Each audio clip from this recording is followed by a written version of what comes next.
For the EFD Group, Mr. Bloom, 2 minutes. I'm a baby boomer. I was born just after the war. We've probably had the longest period of peace and prosperity globally, I would say, from that time. I've put a little bit of modest money away so I can hand something down to my family when I pass on, largely because I've never spent more money than I've earned, and I've been prudent, and I've worked moderately hard. Now, it always seems to me as a complete surprise to politicians how countries get in debt. Let me explain, because I don't think you really understand it.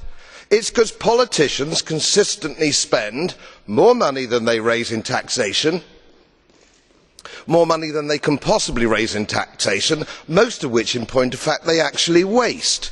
The reason we're talking about countries which are broke, and they are broke, is because their ridiculous, ineffective, ignorant politicians consistently spend more money than they can raise, and then they borrow, and worse, they then print money because politicians and their central banks have a machine which prints money. You do that as a private citizen and it's a criminal offence. You would go to prison for doing that, and politicians and their central banks do it all the time. Let me explain to you that these countries are broke, and they're broke because of their own stupid leadership and politicians, and it's immoral to ask ordinary taxpayers of any country to pick up the tab for failed politicians and failed banks. They are defaulted, they're broke. For God's sake, let's all of us admit it.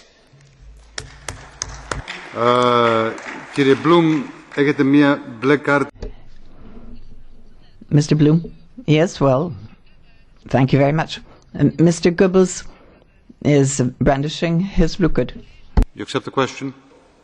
Mr. Goebbels, 30 seconds.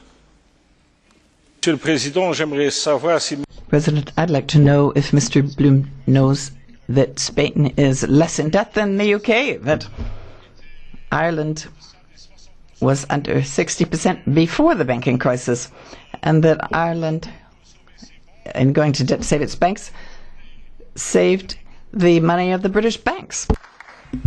Absolutely right. Absolutely right. I wasn't suggesting my politicians were any less stupid than anybody else. It's an absolute disgrace. And it wasn't even debated in our national parliament to actually rescue these bust banks. If you want to invest in bust banks, do so with your own money, not money from my old age pensioners in Yorkshire on 98 quid a week. You scoundrels.